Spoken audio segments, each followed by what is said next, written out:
Hi everyone, it's Jo and I love to read. Welcome back to my channel. Today I'm going to be doing my November 2020 reading wrap up. I have sort of decorated for Christmas here. You can see, you can't really see the cute little, like the little pine cones here. They don't really stand out as well, but I have put some hooks along my shelves to add a few Christmas decorations. None along here. I hope to buy a few more hooks that I can screw in because I'd love to do different decoration themes, but for now that's this is all I've done so far. I don't know if you can see a little bit more and down there.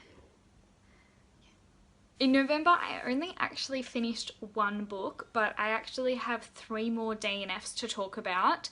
There was only one that I was actually actively reading in November that I decided to DNF. The other 2 DNFs were sort of something that I knew was coming for a long time. I was just hoping not to, but I'd slowly stopped reading them and I will go into the reasons why.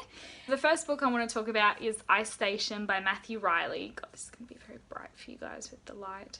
So Ice Station is the first in the Shane Schofield series, or the Scarecrow series, and it is a very action-packed book, which was great to begin with, but it really wasn't what I was hoping for. The back pictures expedition to Antarctica where there is some kind of alien spacecraft ship discovered underneath a 1,000 or 1 million, a very, very old piece of ice below Antarctica that hasn't actually been discovered yet. And that's what I was really looking forward to. And to begin with, we do sort of get a bit of this, and American Marines come in to find out what's happened because some people have been murdered straight off the back. So the action was really fantastic to begin with. But the 160 pages that I did read before DNFing actually mainly featured US versus France. So we have these 2 special ops teams from each country coming in to try and take over the American station for themselves because they want to have the discovery, because this is an amazing opportunity for whichever nation gets to uncover it, like the first proof of alien spacecrafts. And so there's this big epic battle, but it's too much. Like it is, for me at least, it was too much. There was 160 pages of it and it was non-stop, and it was great to begin with, and it was a really good book because I was really looking forward to the action and to reading something that was not slow, which is like a lot of books that I have been reading, and it was just too much. Be careful what you wish for, I guess. So this one I actually decided to DNF at 160 because I just didn't care. And then we had finally a break in the tension, but we straight away got switched to another character that I just didn't really care about at all. So that's why ultimately I decided to DNF this. I don't know whether I may read another of Matthew Reilly's series, but this was just, it was just too much. Too much personally for me. The second book that I marked as DNFs was part 2 of book 3 of A Song of Ice and Fire by George R.R. Martin. I've recently done an unhaul where I talk about the fact that I'm actually DNFing the entire series for now, and I unhauled the ones that I had left that I hadn't read, so I'll leave that link up above if you want to sort of know more of my reasonings about that. I'm very kind of, I don't want to say sad, because if I was sad then I think I would have continued reading it. I really was enjoying this book, and George R.R. Martin's writing has actually picked up a lot for me personally, and I'm enjoying it a lot more. It's just that I started to read this book when I was in my slump, and then I couldn't get out of my slump successfully with this book, even though I was kind of in the mood. But anybody that has read A Song of Ice and Fire probably knows that it is a bit of a dense series to get through, and even though I was sort of enjoying it when I was reading it, it was just feeling like so much effort, and it just was really not what my reading life needed at the time. So I put it down, and then I just didn't pick it back up. And I actually remember having this problem with the first part in it because I was reading the first part of the 3rd book when COVID hit really badly in Australia, and particularly in my state, and I was so stressed out that I actually had to take a break from it because it was just, I couldn't read something so dramatic and epic and intense and heartbreaking when all this other stuff was going on in the world. And so I had a break of that one, and then I was able to pick it back up and finish it. But this one, I'm just not feeling it. So I decided and I kept on picking up even after I was out of my slump. I picked up other things, and I just feel like if any book would send me backwards, even though it's not its fault, it would be that one. So I just decided to DNF it to take the pressure off myself. I fully intend to pick it up again because I'm really loving the exploration into the characters more. We're getting into some more interesting parts with some side characters that, well, they're all kind of main characters, but like lesser known ones are coming to the forefront more, which has been really interesting. But there's certain things like one of my main characters was Arya, and her parts are just frankly being a little bit boring, so that didn't really help either. So hopefully I'll pick this one up in a couple of years again, but it was just not what I was after. And the final book that I DNF'd was Voyager, which is the third book in Diana Gabaldon's Outlander series. This one was something that I listened to on audio, and had I read it physically, I may have continued to read it, and again, it might be something that I'll pick up again because I didn't hate it. I just kind of lost sight of where the plot was going, and we were kind of, the first part of the book that I read, which was maybe like the first 6th or 8th of the book, because it's such a big book, was really engaging and really interesting. I won't tell you what it is because it's a bit of a spoiler for the rest of the series, but the point of it was really good. And once we achieved that goal though, I was now feeling a bit pathless and a bit plotless, and just kind of like, instead of now the character, you know, instead of Claire taking charge of her own journey, I kind of feel like she was just being pulled around by certain things, but not in a clear plot way. And because it was on audio, I found it really difficult to keep up, and I wasn't enjoying it enough to prioritize it. So ultimately I just decided to DNF that one as well. Maybe again I'll pick it up on audio, on physical, I'm not sure, but I'm just a bit skeptical considering how much I also didn't enjoy the second one, so I've DNF'd that. Now I'm ready to talk about the one book that I did finish and also rated 5 stars, which is An Ordinary Man, The True Story of Hotel Rwanda by Paul Rusesabagina. I'm really sorry if I'm pronouncing it wrong. I have listened to lots of different ways and I'm not sure, but I've tried and I'm pretty proud of my efforts so far. This book, like I said, 5 stars. I loved it.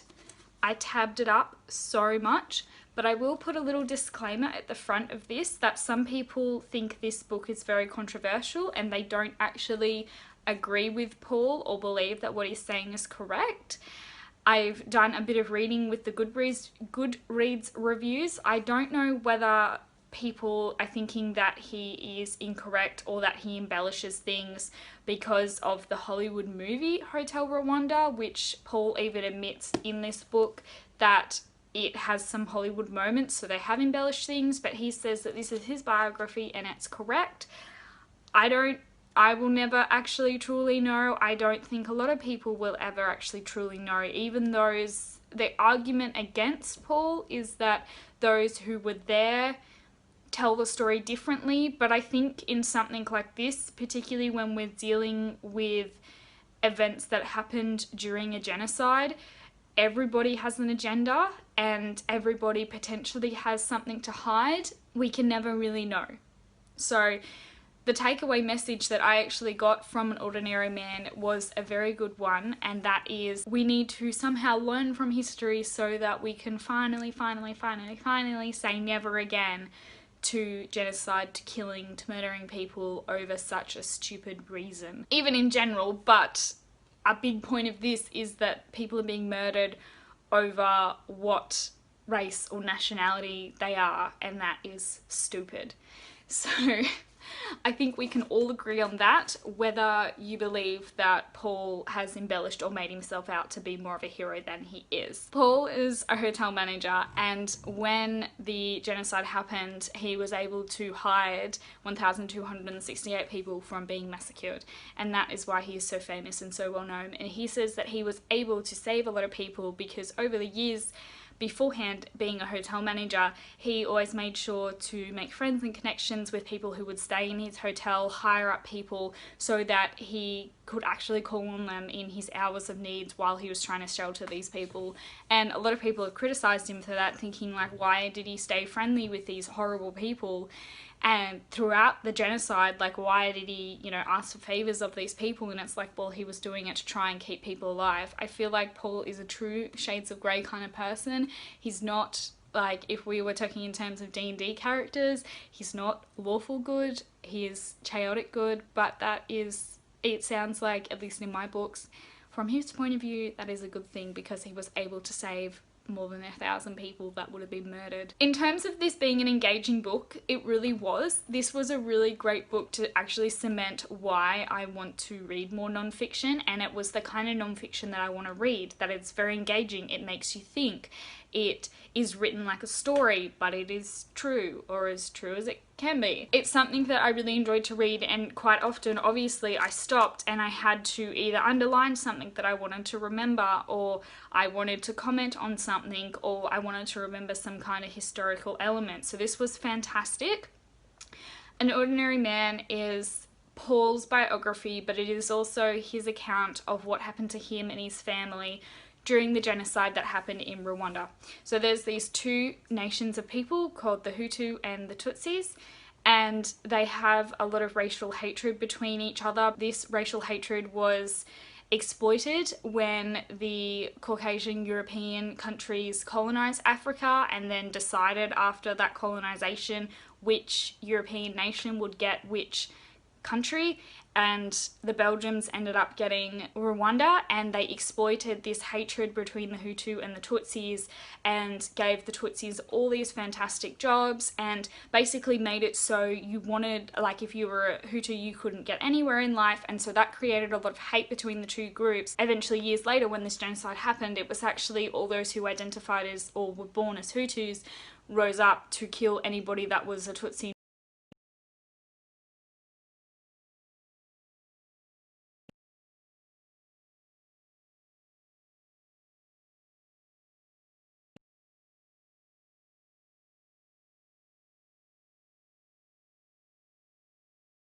And as much as you cannot escape the fact that it was Rwandan killing another Rwandan, the fact that Caucasian people came in and exploited and made that hatred worse can also not be ignored. That was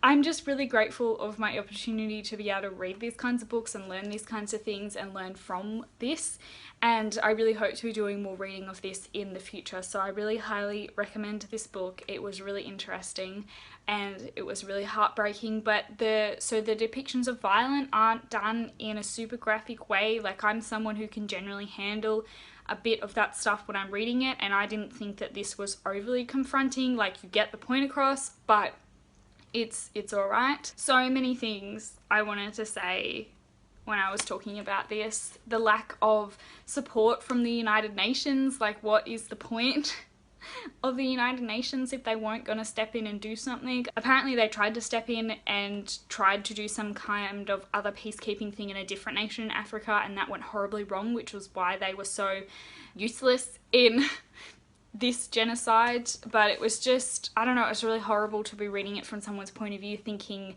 isn't the point of the UN supposed to be to help people and to stop this from happening? So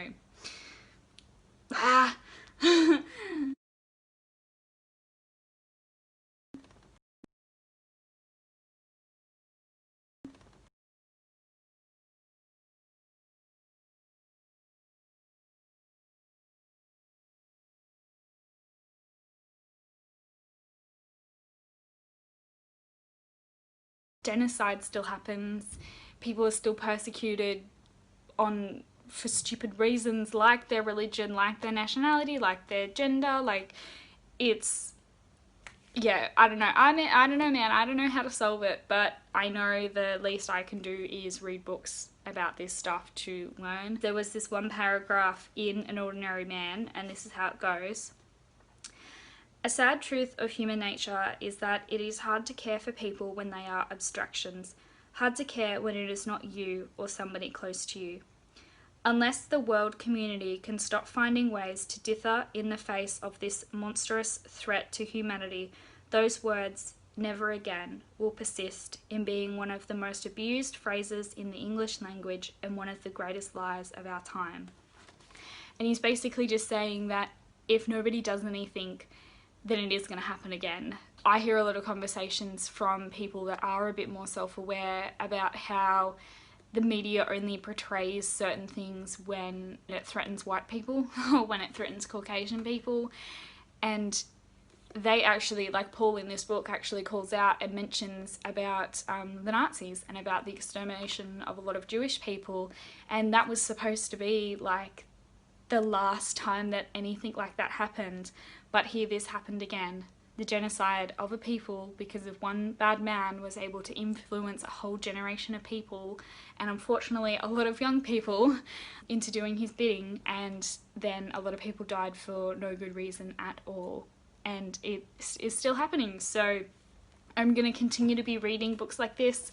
I really encourage you to read the same. It is on the heavy side, but it was really well worth it, especially if you're looking to get more educated and to open your mind a little bit to what is going on in the world. And I feel really privileged and happy that I was able to read this, that someone decided to extend this book to me to read, and I feel really happy that I have a channel that I'm able to talk to people about this today, because this book did have a really big impact on me. I don't know what my influence can do aside from the small ripples that create, you know, or what is it, the small stone that creates like big ripples.